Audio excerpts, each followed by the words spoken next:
Yeah, we'll get to Doja in a second, because Doja Cat is in this movie. Yes. But we're also talking about Elvis Presley. Elvis Aaron Presley. Rest in peace to the king of rock and roll. Truly.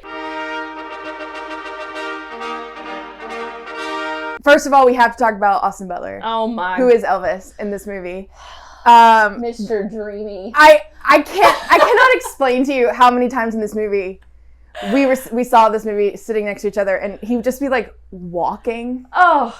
And we would be like like full on like what people used to do for the real Elvis. Oh yeah. We experienced that in the flesh. When he was playing like the young, I mean, he looked good through the whole movie, don't get me wrong. Yeah. But when he was playing the young Elvis and he kind of had that guitar behind his, and he was walking, I was like, I see you, Austin Butler. Yeah. He sounds like Elvis. He walks like Elvis. He dances like Elvis. Everything. He moves. He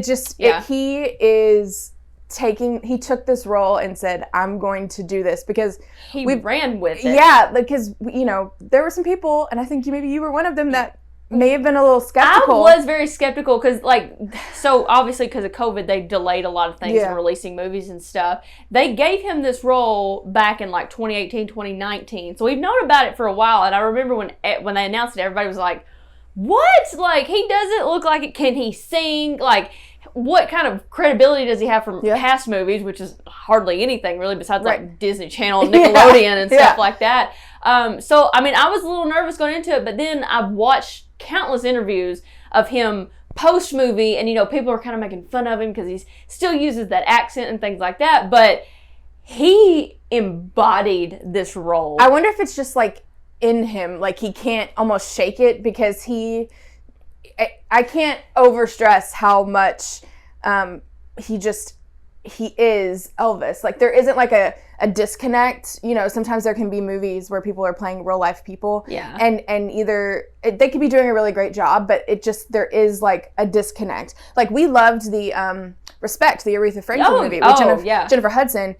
She acted the crap out of that, but it is kind of that's Jennifer Hudson. Sure. There's a little bit of she doesn't look exactly like her. Yeah, and that wasn't the point. But this movie, you feel like you're watching young Elvis come back to life. Yeah, it was really good. So, in this movie, they kind of focus on him and his relationship with his manager, Colonel Parker, who's played by the fabulous Tom Hanks. Who does not love a movie with Tom Hanks in it? Doing an insane character. He honestly might win an Oscar for this role. I mean, you know what I mean? Or at least be nominated, because he did extremely well. You put the pictures of him and the real Colonel side by side, and it's uncanny. It's makeup, the size, the hat, the outfits, everything. It's perfect. Because there's just... the real life Colonel Parker was a crazy dude. It's a double hander. It's Tom Hanks and it's Austin Butler. Most of it is about their relationship and how it evolved from his very first being his first person to get Elvis out onto stages and tour all over the place, up until working him to death in Vegas, basically. And it's a Baz Luhrmann movie, so I was explaining it to someone earlier that it's the beginning. You kind of have to get used to what you're in, which is this kind of magical, fanciful, whirlwind of colors and music, and it is kind of dreamlike, because that's the kind of style that he usually does in his movies. So you have to kind of get on board with, Colonel Parker, which I think I said at the time, very unreliable narrator, but he's our narrator, and kind of taking us through his remembering of all of the times with Elvis. I love it because it really takes you back. It takes you back to Memphis and Beale Street and in the 50s and 60s, and B.B. King makes an appearance, and they show Little the story, Richard. Little Richard. They show the story of Martin Luther King and when all of that went down, Senator Kennedy, when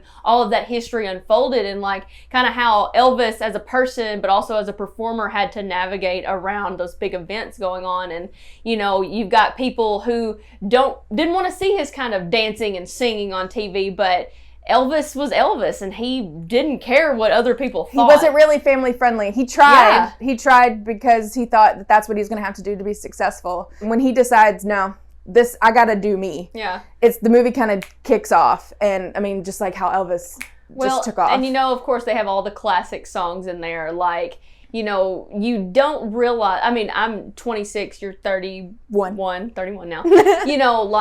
we grew up listening to Elvis, but then it's like he's got so many hits. Is that really, honestly, until this movie, I didn't even realize. Like, I knew a lot of Elvis songs, but every song played, I knew it. Yeah. And it just shows you what kind of performer, what kind of king of rock and roll he was to carry that on from the 1950s all the way up until the 2020s. Oh, yeah. You know, that's 70 years of music. And talking about music, I told you we'd get back to Doja Cat, so here we arrive.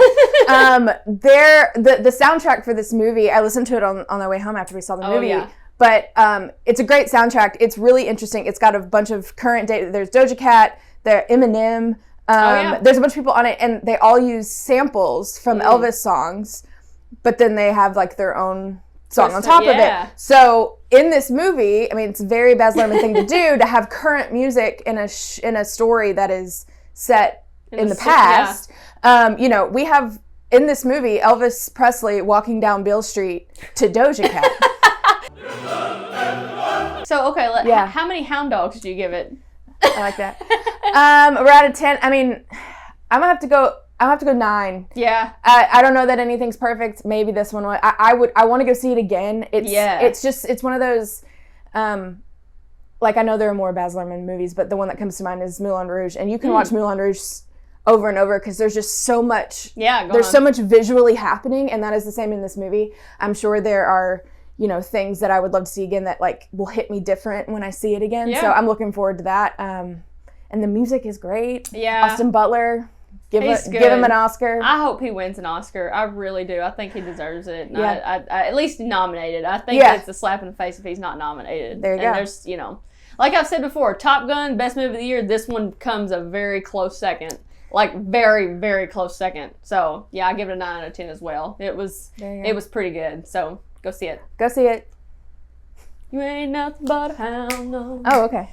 You know.